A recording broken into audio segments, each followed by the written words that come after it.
This is the untold biography of Peter J. Ancona. He is a well-known South Florida public figure, a top entrepreneur, and an innovator for how luxury real estate is presented and sold to a new generation for a new decade. As a top entrepreneur, he's been recognized globally for his unique digital marketing, his viral YouTube channel, and for completing an abundance of high-profile sales. Locally, Peter is the owner of Ancona Real Estate, a top real estate brokerage in Miami with over 100 realtors who speak 15 languages and close hundreds of deals per year. His company culture is unique, which centers around the customer experience with his highly trained staff.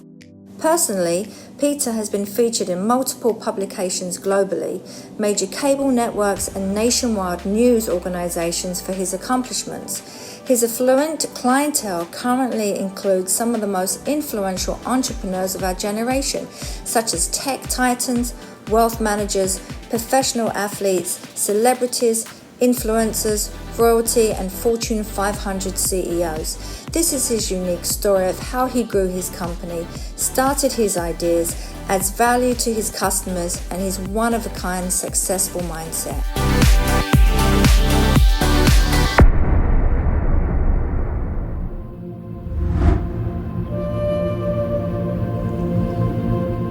My name is Peter Ancona, and I grew up in New York, which I'm very proud to say. I was a shy kid growing up who usually kept to himself. As a young kid, I was very creative. I loved to draw. I loved artistic things. I played pretty much every sport, but was not a star in all of those sports. My parents were very inspirational. Both of them were immigrants from Italy. They grew up very close to each other in Sicily, Italy. They both migrated to New York to an Italian neighborhood where they met each other, and then they've been together for almost 50 years at the time of filming this video. I learned a lot of great things from them, mostly being consistent, working hard, work ethic. You know, my mother was the first one in her family to get educated and complete and go to college, which she's very proud of. My dad worked his way up to owning a few properties in New York, which became a foundation for success. And as kids, it wasn't like a lot of the time we would go on so many excursions with our parents. It was learn lessons from them and go to work. So typically, you know, me and my brother, we would go work at my father's business, or we would actually go to his buildings and participate in helping him run those buildings. You know, I think you learn a lot of lessons of humility watching your parents work for the money and seeing where the food and all of the lifestyle comes from that hard work with your family.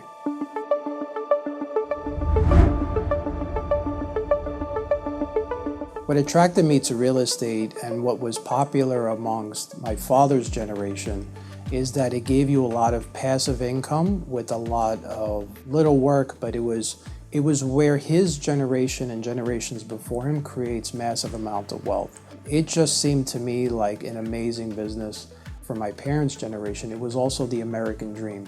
Working hard, buying something, having that to pass on to another generation while it still made you income your entire life. The dynamic between me and my brother was, you know, we're best friends, and he was also a mentor and a leader to me, and in some extension, a separate entity that was like another parent figure.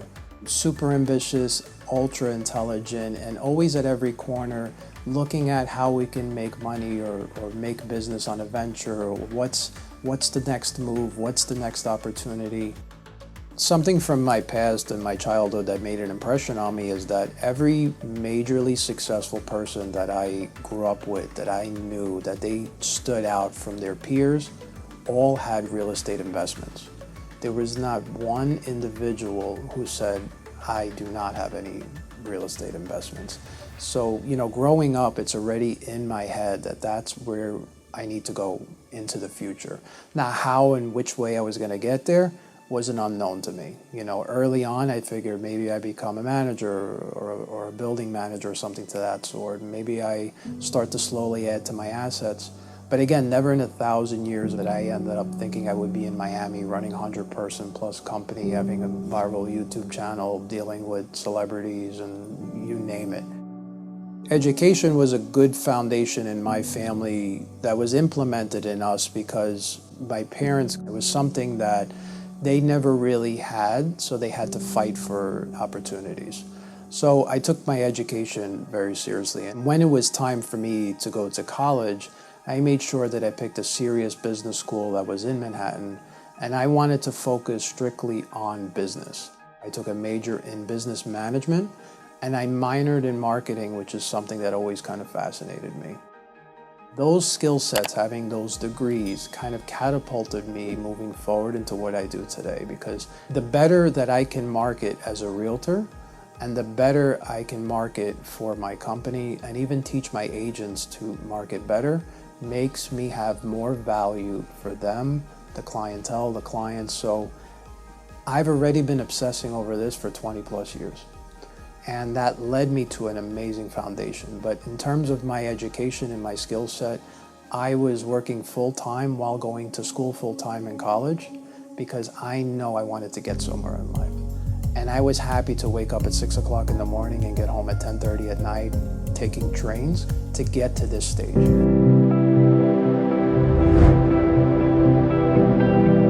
You know, my driving force was really not discovered until I got older. You know, when you're younger, I feel like you go through these modes in life. When you're in your 20s, at least I could speak from my own experience, it's about proving things to other people. You know, maybe you want to do it to prove things to people you went to high school with, college with, your parents, your siblings. As you edge into your 30s, you start to get into a mode where it's like, let me do it for myself. And when you get into that mode, I feel like that's when people turn the most successful.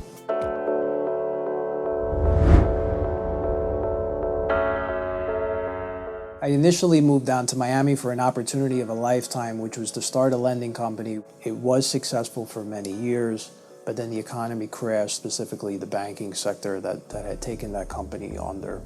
And it was a tough time because I had to reinvent who I was as an individual. I had to change who I was in my community. I had to literally think over my entire life's mission. I really just thought about all of those people that I knew growing up who were successful through real estate. I thought about my time with my family. I thought about my entrepreneurship. And all of this came together for a singular moment to say, I want to become a real estate agent.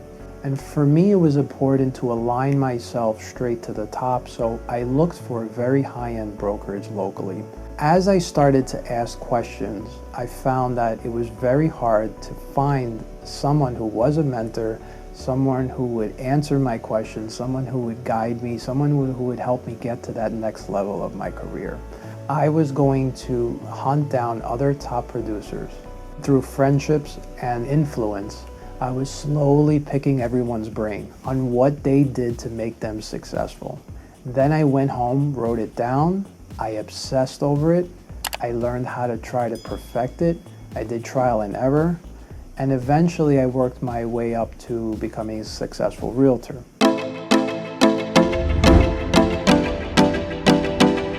What's different about Miami, it has this vibe where it's a major metropolitan city, but mixed at the same time with the principles of like being in the Caribbean. You know, you have this tropical climate with a thriving metropolitan area.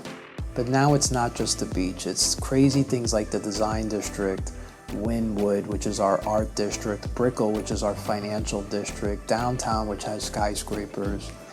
I promise you, if you're watching this at home and you've never been to Miami, come here for 3, 4, 5 days.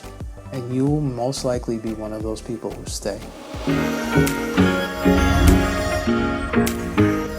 I opened up my brokerage and I aligned my name with the brokerage because I wanted to put my name on the line.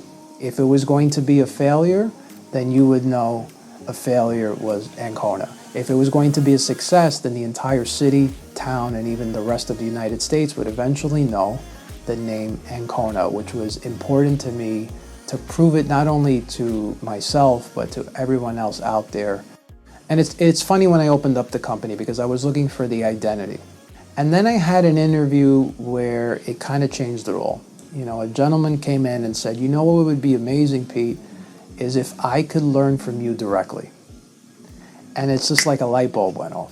I went home, I thought about it, and I said, if there's a way where I could put my mind in a system where I could teach the agent in stages, and after a while they can become self-sufficient, then this would be the different model where I stand out and bring more value to all of the people that work for me and all of the customers that we service, because they'll be better trained and at my skill set and at the standard that I want to kind of set for the company. The moment I did that, it was a different game changer. The company culture started to take off as I started to then encourage everybody to work together in unison because we're all trained the same. That does not happen at other companies, because in other companies, everybody's out for themselves. When you work for another company, there's generic training that doesn't really explain to you how to correctly add value to your customer, how to service them, how to go above and beyond, most importantly. People make the misconception that a lot of the time they're buying or selling the property, but the property is readily available online through multiple channels. People can look it up themselves. So what you're getting is a highly skilled person that has your back, that you're going to have a pleasant experience with, that will go above and beyond, that will negotiate better than anyone else. These are principles, ethics, and standards that I set apart because I'm in an industry that's non-ethical. I'd have to say that what I love the most and admire about him is the time that he invests on himself and the personal development. He makes sure that his knowledge is also a teaching unto his staff and everyone else on his team. So together, we all succeed. It's nice that when you talk about Peter in the industry, I never heard anyone have anything negative to say about Peter. The first thing that they always say is, wow, Peter is the nicest person. And I like to be under a leader that is known for that. One thing that I think defines how I got here is one single, simple word: consistency. There's not one thing in my life that I have not been consistent with, from my exercise to my workout to my family time to this business. Even my Instagram, I have almost 2,000 posts. How many people try to promote their business for a month and do maybe 5, 6, 7, or 8 posts? We're talking about I have almost 2,000 posts over 4 years. For my eBlast, I have north of 200,000 people on there. I've been doing eBlast once a week for 19 years.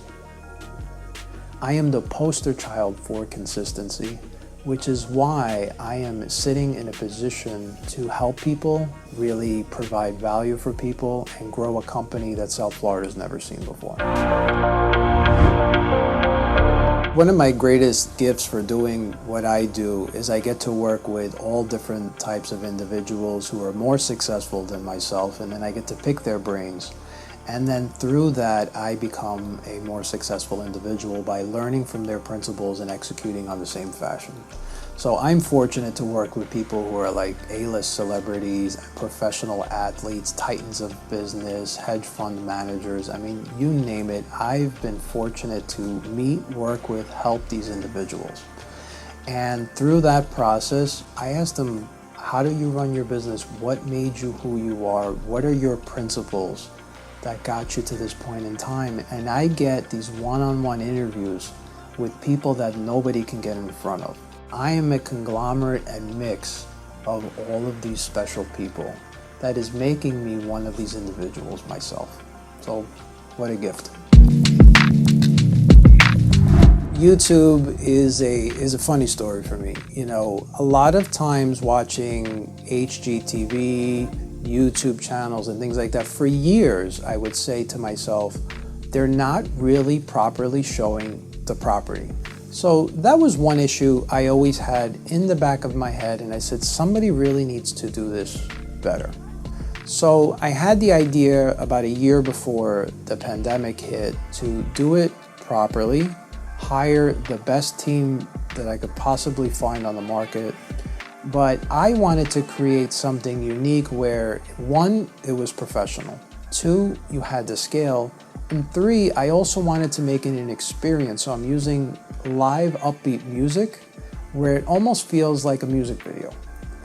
So when you combine all of that, that has helped me get a name out there where people are now recognizing me, recognizing the brand, and really congratulating how professional it is versus people who are filming with their cell phones. This is morphing to another level, which is going to be a lot of cool announcements coming up regarding the channel, where we're going in the future as it continues to grow. It's an interesting time with the Florida market. Coronavirus initially scared everybody up and down the world. As the virus started to take hold and then people started to kind of go back to work, we saw a very big boom in single-family homes. We saw that mostly over the expensive homes. Then it started to trickle down into all homes. And now recently, in the past 90 days, it's not only homes, it's expensive condos, penthouses, and every price bracket in the city. And now what we can see on a macro level is something beyond my wildest imagination, which is that the entire United States is migrating to South Florida. We are getting calls not only from the Northeast, but from the Midwest and also the West. This has never historically happened. And what you're seeing is inventories going way down, prices are going way up, and you're seeing this flood of people move here. Now, why are they moving here is a mixture of a whole different type of things. One, with COVID, people are now working more from home. That was unanticipated. So if they're going to work from home, they'd rather be in a tropical climate in a very warm environment. At the time of filming right now, it's about 80 degrees outside. We're in the middle of winter when we filmed this. The entire, and I cannot stress it enough, the entire United States is frozen. Texas is in a state of emergency at the time of filming through a snowstorm. It's snowing in New York at this second. And we're walking around here in shorts. So we are very grateful to be in the only spot in the United States that is warm, and if you work from home, you're enjoying the tropical weather. The second thing that's fueling the growth here is your savings on income taxes. So if you're making a substantial amount of money, or even a good amount of money, you would save north of 10 or 11% on your income taxes if you lived here. And people want a better quality of life and to pay less taxes. So people who were on the fence before are now making the jump. The third thing is that it's a very friendly environment for businesses. At the time of filming, most of the United States is experiencing some type of closure or shutdown due to the coronavirus. We have remained wide open. And not only do we remain wide open, we're very friendly to businesses and investments in general. So if you wanted to invest in real estate here, you have a climate that's very advantageous to whoever wants to invest, again, in businesses or real estate here, unlike other pockets of the United States where you don't have that. One thing I've learned, and what's pushing me to continue to go forward, is that it's human nature for us to keep progressing, keep moving forward. It's about me taking that to the next level and then the next level. And it's more really about what I can achieve in my lifetime than actually the financial dollar amount. So I want to look back at my life and say, I did the maximum I could possibly do with my gifts and my talents and all of the good things that came to me in my life. One of the things a lot of people don't know about me is that I start my day off with a specific routine that sets me up for the rest of the day. Because I deal in a high-stress environment and I have a lot of people pulling at me, it's important for me to ground myself in the morning. So I actually get up around 5:45 every single day, and I've been doing that for a few years now. While I get up, it's completely quiet, nobody's around, it's pitch black outside. I actually work out in that morning period, and then I walk along the water when that's completed. And then I meditate for about 10 to 15 minutes on my intentions for that day and for that week. Things I want to accomplish, things I'm grateful for, and healing everything that's going on.